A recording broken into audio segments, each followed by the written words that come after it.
Física avançada. Física nuclear. Propriedades dos raios Becquerel.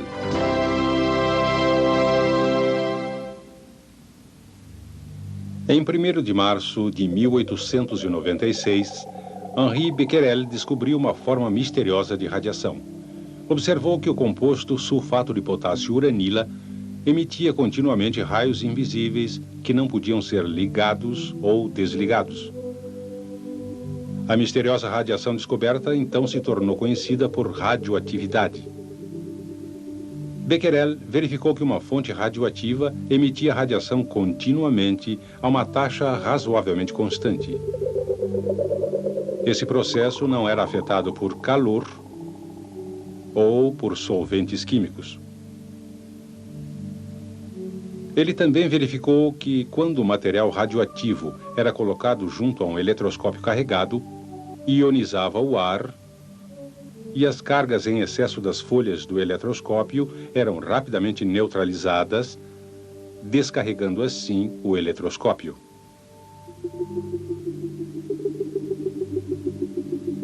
Pierre e Marie Curie aplicaram esse princípio para projetar um instrumento que usaram para medir a intensidade da fonte radioativa. A fonte de alimentação fazia com que uma placa adquirisse uma carga, enquanto a outra placa adquiria a carga oposta. Devido à distância entre as duas placas, normalmente não havia circulação de corrente e o medidor registrava 0.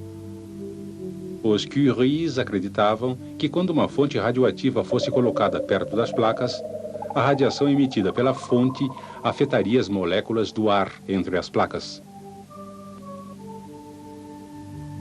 Por exemplo, quando um átomo específico interage com radiação, um elétron pode ser empurrado para fora do átomo, deixando para trás um íon carregado positivamente. Assim, formam-se muitas partículas carregadas entre as placas do aparelho. A placa carregada negativamente começa a perder elétrons, porque eles são atraídos para os íons. Enquanto isso, elétrons livres são atraídos para a placa positiva e chegam até ela. O fluxo de cargas através do ar permite que circule uma corrente pelo circuito.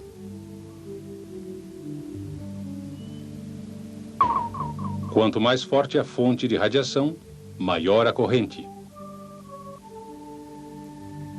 Em 1899, Ernst Rutherford usou esse princípio para examinar a radiação emitida pelo urânio.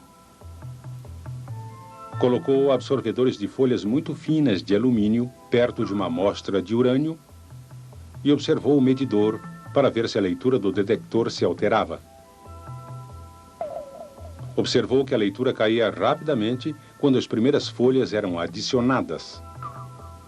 Mas ao serem juntadas mais folhas, a taxa se reduzia bastante.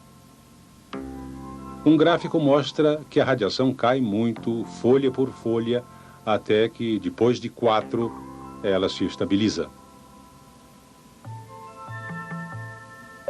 A partir desses resultados, Rutherford concluiu que a fonte radioativa deve estar emitindo pelo menos 2 tipos de radiação. Uma tinha uma capacidade de penetração muito pequena, que era completamente absorvida por várias camadas de folha de alumínio. A isso deu o nome radiação alfa. O segundo tipo conseguia penetrar uma espessura muito maior de folha de alumínio. Ele chamou isso de radiação beta. Um ano depois, o físico francês Paul Vallard mostrou que havia um terceiro tipo de radiação que tinha um poder de penetração muito maior que o beta, a radiação gama. Experiências posteriores revelaram que as radiações alfa, beta e gama têm outras diferenças. Uma fonte radioativa envolvida por uma blindagem de chumbo com uma única abertura de um lado produz um feixe de radiação. Quando um campo magnético é colocado perto da fonte, A radiação alfa se encurva ligeiramente em um sentido. A radiação beta se encurva consideravelmente no outro sentido. A radiação gama não é afetada, continuando em uma linha reta. Isso mostra que as radiações alfa e beta consistem de partículas que têm cargas opostas.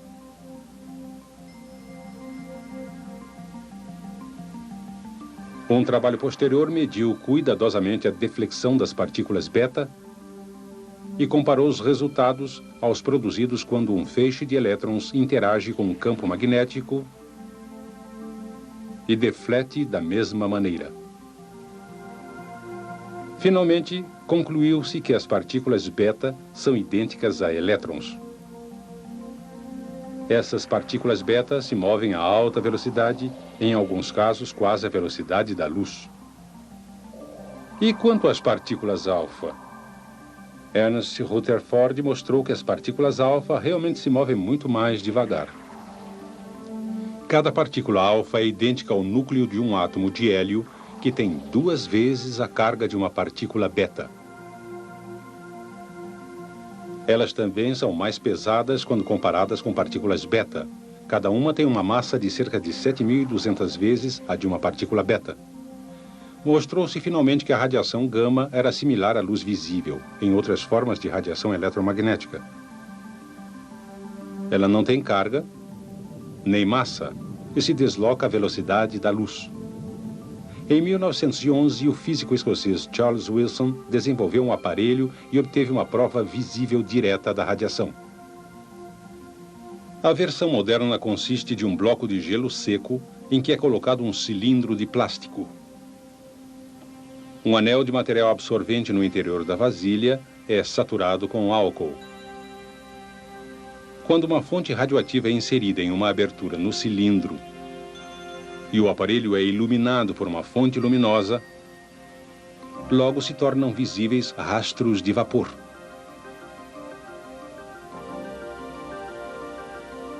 O que cria esses rastros? O álcool líquido evapora para formar um vapor que é resfriado pelo gelo seco. Uma partícula de poeira, ou mesmo um íon, pode fazer as moléculas de vapor condensar, formando uma gotícula visível de álcool líquido. Um único átomo ioniza quando a radiação interage com ele para arrancar elétrons. Como é muito grande, ocorrem diversas colisões dessas partículas alfa. Gotículas de álcool condensam ao redor de cada íon, deixando uma trilha bem definida. A partícula alfa perde sua energia cinética em muitas colisões que ocorrem em somente uns poucos centímetros. Sua trilha é relativamente curta e espessa. Por outro lado, a partícula beta, que é menor e mais rápida, se desloca mais entre colisões e, portanto, deixa uma trilha longa e estreita. Raios gama, que não são partículas, movimentam-se à velocidade da luz e só raramente interagem com átomos para formar íons. Portanto, eles deixam uma trilha longa e difícil de ver na câmara de neblina.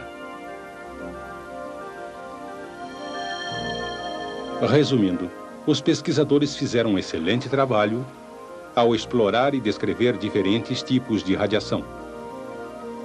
Mas o que estava causando essa radiação? O que estava acontecendo dentro da matéria?